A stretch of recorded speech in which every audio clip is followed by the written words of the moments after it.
But here's where the Players Association's credibility completely collapsed. After claiming there was nothing to negotiate, the actual numbers showed a deal that would transform player compensation across the board. The association had been lying to fans about having no offer while sitting on proposals that would make their members millionaires.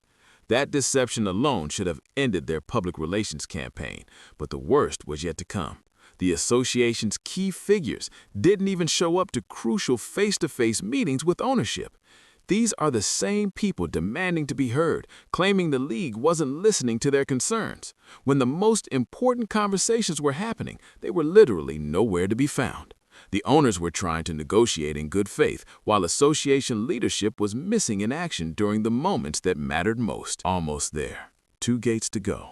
This is what digging deep looks like. The contradiction is staggering when you really think about what's happening here. Every dollar that flows to WNBA players through a successful collective bargaining agreement represents money that won't be available for their own league ventures. Every packed arena during WNBA season means fewer eyeballs on their competing product. Every successful WNBA marketing campaign makes their rival league less attractive to potential investors and sponsors. Their financial interests are completely opposed to the success they're supposed to be negotiating for. Sophia Collier, during the Owls game, I believe she's still on the Lunar Owls, she talked to the broadcast about Unrivaled and gloated about what we're doing over here at Unrivaled. Oh yeah, sustainability. Oh really? Now? Okay, we have a roasting session on our hands, folks. And I didn't do the roasting, but Nafisa Collier, she's getting dragged through the mud with what she said yesterday.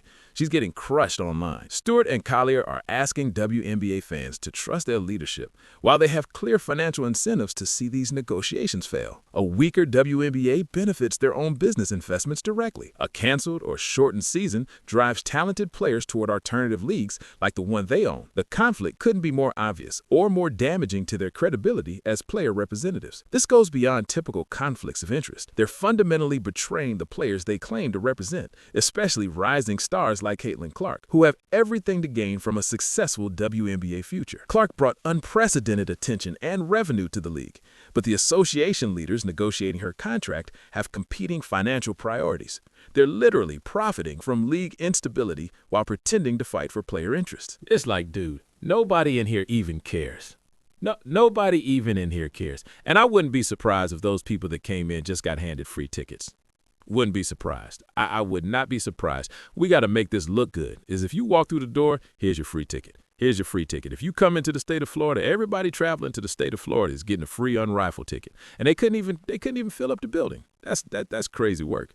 That's crazy work. Fans are connecting these dots and asking the questions that matter. Are Stewart and Collier really fighting for all WNBA players? Or are they protecting their own business investments at everyone else's expense? Their destructive negotiation tactics make perfect sense when you understand they benefit financially from WNBA struggles. A league in turmoil drives talent toward their competing venture. The association has banned any communication between players and team ownership outside of official channels. They've escalated tensions instead of building productive relationships. They've created public relations disasters instead of showcasing professional negotiation skills. All of these tactics serve their competing business interests perfectly, while harming the players they're supposed to represent. When your union leaders are also your business competitors, you're not getting genuine representation. You're getting sabotage disguised as advocacy.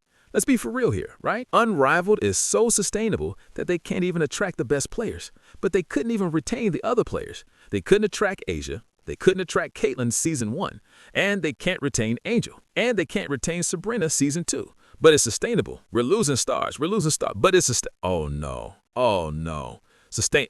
They play all their games out of the same location. They train in the same location. Overhead is clearly much smaller. Is she being serious? The WNBA Players Association leadership has revealed their true priorities, and those priorities don't align with the success of the league or the players who depend on it for their careers. Clark's rookie and sophomore seasons brought more attention to the WNBA than the league had seen in decades. Arenas that used to have empty seats suddenly sold out when Indiana came to town. Television ratings hit record highs whenever she stepped on the court. Merchandise sales exploded. Ticket prices increased across the entire league because demand finally existed. She single-handedly transformed the WNBA from a niche sport into mainstream entertainment that casual fans actually wanted to watch. Forget Tiger, forget Jordan. When it comes to boosting TV viewership, Caitlin Clark is the GOAT.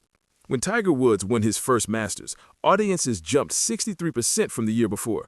When Michael Jordan returned to basketball, viewership jumped 200% from a week before. When Caitlin Clark played in her second NCAA final, viewership nearly quadrupled from 2 years before. As Clark is also elevating her sport as a whole, the NBA and pro golf were already popular when Jordan and Tiger came along, but Caitlin Clark has reset the expectation for what women's basketball can draw. The Veteran Players Association responded to this incredible growth by complaining about it constantly. They criticized the new fans who came specifically to see Clark play. They acted like these fresh faces in the stands were somehow bad for a league that desperately needed every viewer it could get. Instead of welcoming the attention and capitalizing on the momentum, they spent their energy being bitter about sharing the spotlight with someone who actually earned it through performance. Veteran players treated Clark's success like it was taking something away from them personally. They couldn't understand that her popularity was lifting the entire sport to new levels of visibility and revenue. More fans meant more money for everyone.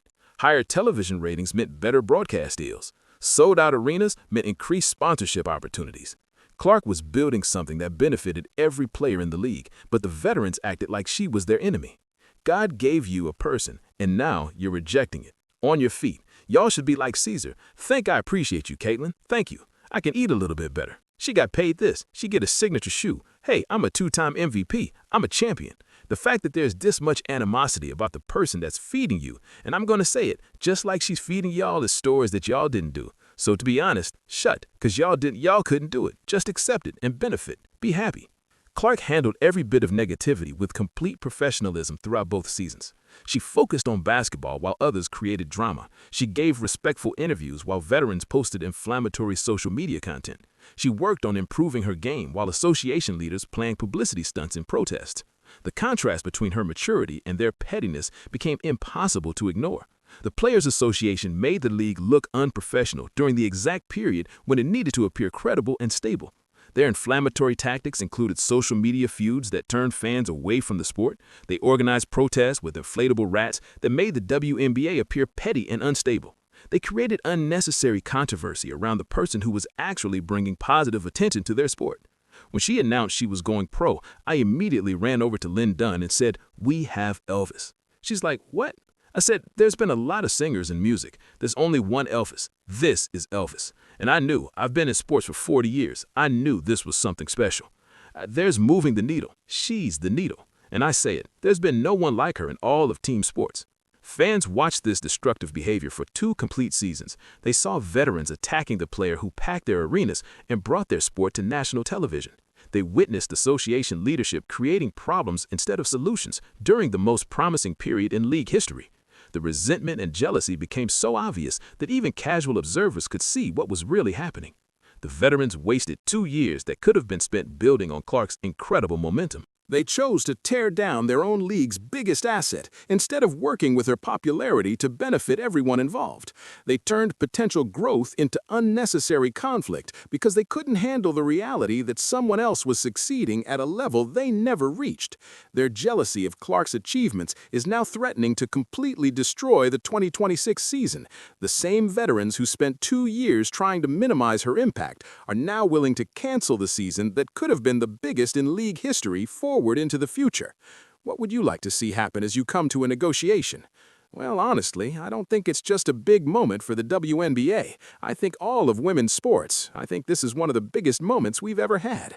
So, I feel very confident that we're going to get something done. And that's because we're in this moment because of the product we put on the floor. So we need to be able to continue to do that. And I know everybody's working really hard. There's meeting tomorrow that's super important, and I truly do believe we're going to get something done here in the next couple weeks. But like you said, there's a lot of boxes that we still need to check. We've added 2 new teams. There's going to be more players than ever. And then we have to get into free agency, then have a normal draft as well. So there's a lot of things left to do, but I really do feel confident that both sides are going to reach a deal here. So yeah. Fans are seriously starting to wonder if Clark should be running these negotiations instead of the current Players Association leadership. While veteran leaders skip crucial meetings and post angry content online, Clark has shown the exact kind of professionalism this league needs during its most important moment. She understands how to handle pressure without creating unnecessary drama or burning bridges with the people who actually write the checks. the player who single-handedly transformed WNBA attendance and television ratings, somehow has zero voice in conversations about distributing the revenue she helped create. Clark brought millions of new viewers to the sport. She packed arenas that had been half empty for years. She turned regular season games into must-watch television events that casual fans actually cared about. Yet she's sitting on the sidelines while others make decisions about her professional future and the future of the sport she elevated. Congrats for April 13th, but the growth of the league has been so much. I mean, can you just help us to understand the transition this league is going on right now? I mean, it's incredible. Well, I remember my first WNBA game when I was a young girl. I went to the Minnesota Lynx when they had their dynasty with Maya Moore, and they were playing the Seattle Storm. And now, basically any arena you go to, it's sold out. We're adding 2 teams, we're up to 14 now, and then hopefully getting to 18 in the next couple years. So, business is booming, and that's a really good thing. And we kind of keep meeting the moment. The talent's getting better and better. You see it at the college level coming into the professional game, too. So, I feel very fortunate and hopefully have a long career ahead of me as well. Well, her recent NBC analyst debut proved she grasps the business side of basketball better than the people supposedly representing her interests. Clark spoke confidently about getting a deal done while remaining respectful toward all parties involved. She demonstrated the kind of mature leadership that builds productive relationships instead of destroying them. Meanwhile, association leaders were posting inflammatory social media content and organizing publicity stunts. Fans are asking the obvious question that nobody wants to address directly. Why isn't someone who actually respects the league and understands its growth potential representing players who want to build something sustainable? Clark has proven she can handle media pressure, business discussions, and professional relationships without creating chaos or controversy.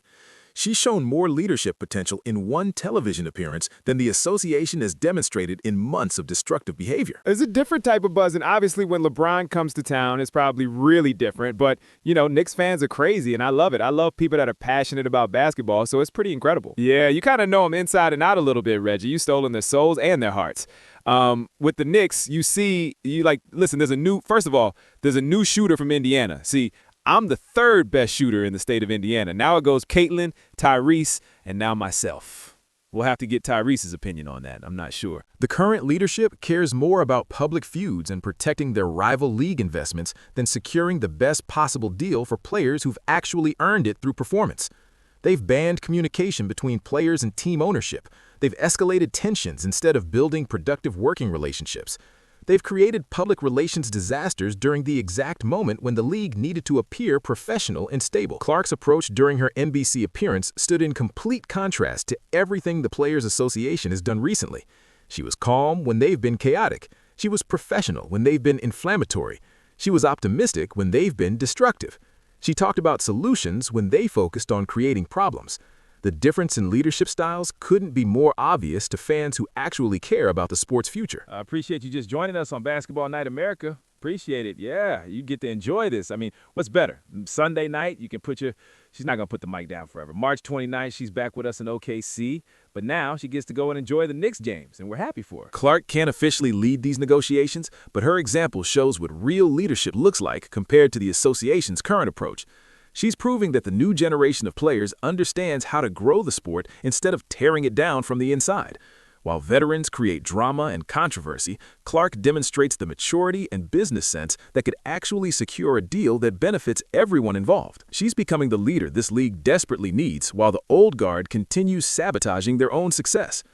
Clark stepped into that NBC analyst booth and showed everyone what actual leadership looks like. She calmly stated she feels very confident a deal will get done in the next couple weeks. No drama, no inflammatory posts, no skipped meetings, just professional confidence that solutions exist when people actually want to find them. The 2026 season should celebrate everything Clark and the new generation built for this league. Record attendance, massive television ratings, mainstream popularity that took decades to achieve.